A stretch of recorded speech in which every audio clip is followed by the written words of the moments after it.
you, everybody, for coming to the Aaron Torres Podcast YouTube page. If you could do me a quick favor, see that little black subscribe button at the bottom of your screen? Go ahead, click that black subscribe button. Really does help our audience grow, really does help our channel grow, really does help and mean more than you could possibly know. So go ahead, hit that little black subscribe button. Also, thank you to our presenting sponsor, Betfred Sportsbook and the Betfred Sportsbook app. Bet 50 on any game, get $250 in free bets. Thank you again to Betfred. Thank you again to you. Now, here's the video that you came here for. What I wanted to do was kind of a bigger picture, kind of midweek, mid-February. We're literally at the halfway point of February, overview on where we are in college hoops, and really specifically, like, who's actually good and who can win a national championship. And so I thought about this segment for this reason. It was about a year ago that I did a segment called it was called The Only 5 Teams That Can Win College Basketball's National Championship. So I went through the 5 teams that I believed were capable of winning it at this time last year. This year, though, I can't really do that segment because I think there's more than 5 that can actually win it. TCU, if they get healthy, can win it. Kansas, I think, under the right circumstances, can win it. There are teams outside of the top 10, maybe the top 15, if they can get healthy and get right, I think can win it. And so I don't want to do the only 5 teams that can actually win it, because this year it does feel like it's more wide open. One of my big pet peeves. I generally don't think this sport is as wide open as people make it out to be, but this might be the year that it is. So I figured, rather than do the only 5 teams that can win it, what I want to do tonight is instead the teams that I believe are in best position and best built to win it. Doesn't mean that they're going to win it. Obviously, only one team is going to. But right now, here late in the season, who are the 5 teams that I believe are best built to win the national championship? Let me tell you, there's some surprise teams on this list, and some surprise teams maybe even that are not on this list. And so let's get to it. Number 5. 5 teams best built to win the national championship. At number 5, drum roll, please. Maybe a little bit of a surprise. I think it's the Arizona Wildcats. And listen, do I think Arizona is going to win the national championship? I don't. They're a little too inconsistent for my opinion. Lost at home to Washington State, lost to Oregon the other day, lost to Stanford the other day. So they kind of play up and down to their competition. But when you talk about teams that are good enough, teams that have all the pieces, tell me what Arizona doesn't do that you need to win the national championship. First of all, they have the resume to prove they're capable of beating anybody.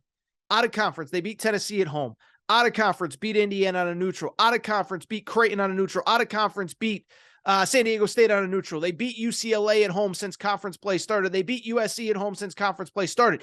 If you can beat UCLA, Indiana, Tennessee, Creighton, San Diego State, you're good enough to beat anybody in college basketball. Okay, so that's one. But 2, I actually like the pieces. You need a veteran point guard, historically, to win in the NCAA tournament. Arizona has that in a kid named Kirk Kriisa. 13 points per game, 6 assists per game, 37% three-point shooter. And listen, can he be a little inconsistent at times? Can he be a little bit emotional at times? He can be, but again, name me 5 teams that are going to have a better point guard going into the NCAA tournament than Arizona will. You need 3-point shooting. They can do that, 37% as a team. You need a bucket down low. Azuolas Tubelis might be the most underrated player in college basketball. 21 points per game, 8 rebounds. I think he had 42 points the other night, like about 10 days or so ago. Almost broke the McHale Center scoring record. That's how good he is. Umar Ballo down low. So you have shooting, you have rim protection, you have size, you have rebounding, you have scoring. And that's one of the big keys on Arizona as well. I think it is easier in a tournament setting if somebody slows you down to be able to win a close, low-scoring game if you're a high-scoring team than it is to have to score points if somebody drags you into a high-scoring game. Not totally sure if that made sense, but I'll give you the example, the obvious one, right? Virginia. We all love them. They won a national championship, but that was a year where the offense was much better than it had been, and they've lost a lot of games in the tournament where they just don't score enough to get the wins.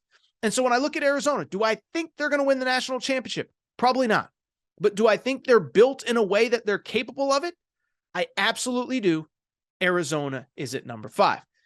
At number 4, I don't know if this one will surprise you or not. I think it's the Baylor Bears. Baylor early in the season dealt with injuries. They had a couple weird losses, but I'll also say this. Some of the losses that looked weird early in the season, they're not nearly as weird now as they were at the time. Baylor got run out of the gym by Marquette earlier this season. That looked like a weird loss on paper. Then we find out that Marquette's freaking awesome. They lost early in conference play at Iowa State. Iowa State's awesome. They lost to TCU at home. TCU's awesome. And so where I give Baylor credit, most of their losses don't look that bad. They don't have a single bad loss on their resume when you actually break it down. Beyond that, though, they've gotten healthy at the right time, and I like how their pieces fit. I told you just a second ago, to win in March, what do you need? Great guard play. Baylor, probably has the best backcourt in all of college basketball. Baylor has 3 legitimately awesome guards. Keontae George, the freshman, averaging 16.5 points per game, 4.5 rebounds, 3 assists, 34% three-point shooter. Adam Flagler, he was part of that title team 2 years ago, stepping up as a veteran, 16 points, 5 assists, 42% from 3. And then I think the X factor here is a kid named LJ Cryer, okay? So LJ Cryer was a player in high school, put up absurd stats. He averaged like 43 points a game or something like that in high school, gets to Baylor as a freshman, is behind all those great players, Jared Butler, Maceo Teague, who else? Who was the other guy? Why am I blanking on his name? Davion Mitchell plays with the Sacramento Kings now. Last year, he gets hurt. This year, now he is just finally starting to come back, and he's starting to look like the guy that he was in high school. 15 points per game, 43% from 3, and he has been fantastic in their most recent games. 26 points against West Virginia, 23 against TCU, 19 at Texas a few weeks ago.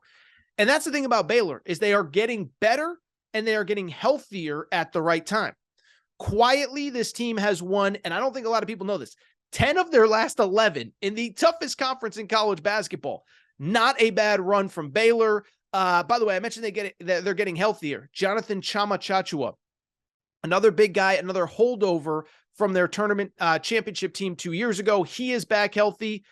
I really like this Baylor team. Those guards are really good, and I think this team is really poised for success in March. Now, the one caveat I will say, their final stretch of their games is brutal, okay?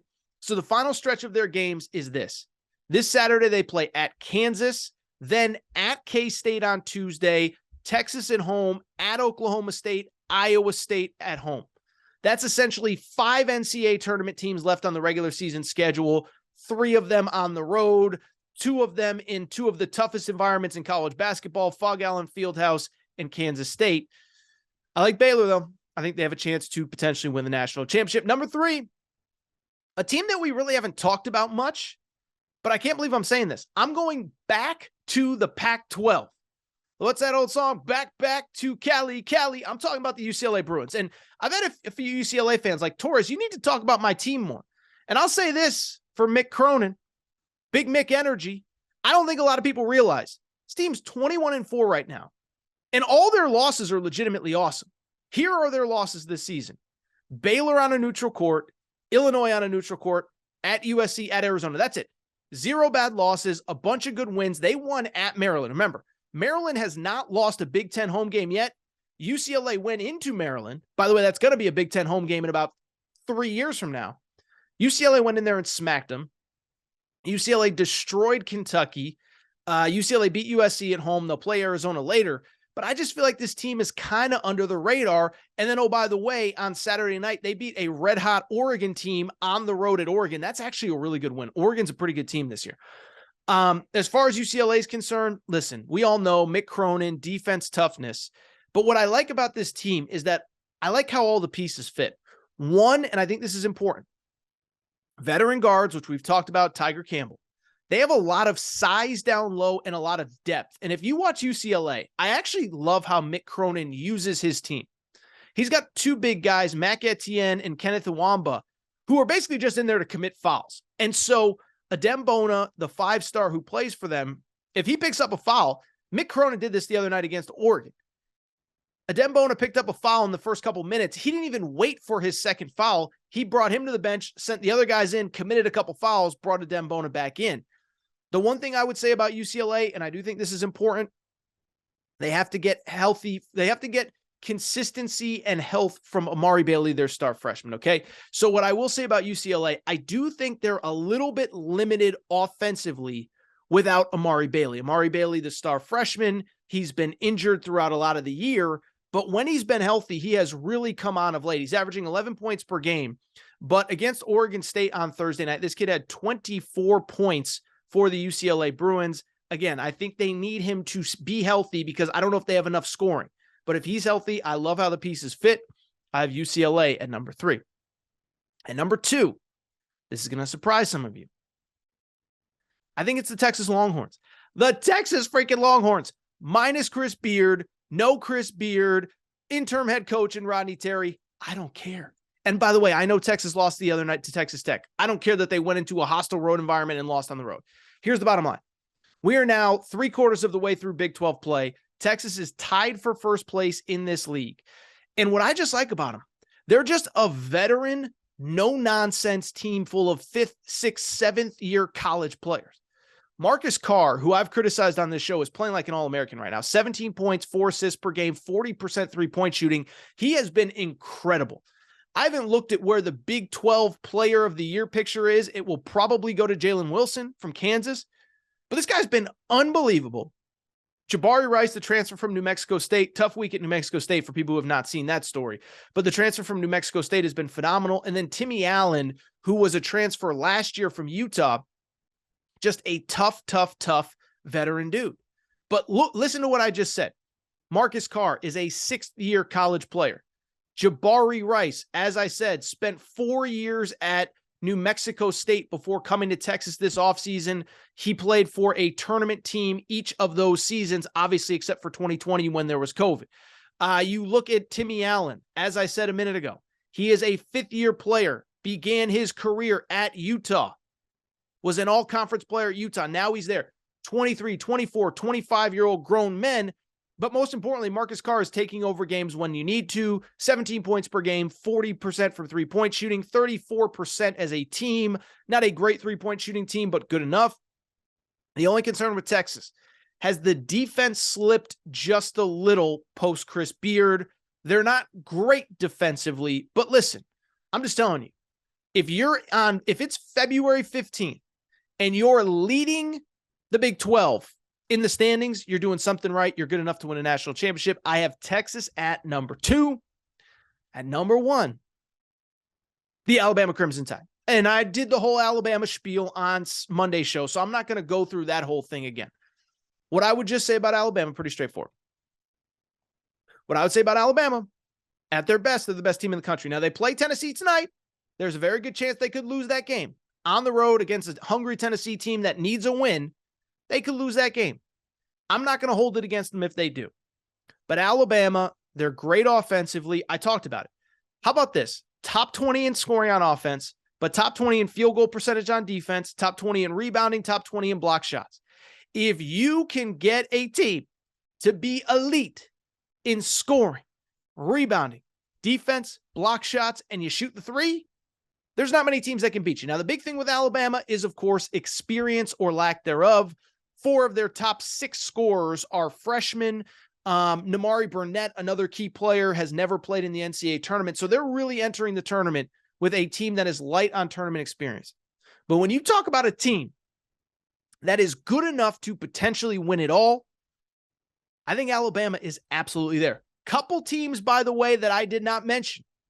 A lot of people would be surprised that Purdue is not in that mix. Going to get crushed if Purdue fans ever get a hold of this, but I'm going to own it. Listen, this isn't an anti-Purdue thing, but one, we can pretend like the Big Ten is some amazing conference, but they haven't had tournament success over the last couple of years. And I think once you get past Purdue and maybe Indiana, how about my boy Mike Effin Woodson? You start to look and you start to realize there's not a lot of great teams and great opponents for Purdue in the conference. The most important thing with Purdue, I'm going to keep harping on it. They don't have great guards. Their guards are freshmen. When you have young guards that aren't John Wall, that aren't Derrick Rose, that aren't Tyus Jones, if you remember him from Duke, that aren't De'Aaron Fox, that aren't these upper level NBA guys, it's hard to win in the tournament. It's one thing if it's a fifth-year guy like Tiger Campbell at UCLA. It's one thing if it's a fifth-year guy like Adam Flagler at Baylor. It's one thing if it's Shabazz Napier or Kemba Walker, older players. But even Shabazz Napier, he was a fourth-year player who was a first-round pick the next year. I don't believe in Purdue's guards. I like I said to begin this segment, I'm not saying they can't win the national championship. What I am saying is I do believe there's concerns. Same with Kansas. Will they get enough consistency from their guards? Virginia, can they score enough? I could go on and on. But those are my 5 teams that I believe are best built to win a national title in reverse order. Arizona at number 5, Baylor at number 4, UCLA at number 3, Texas at number 2, Alabama at number 1. All right, I think that's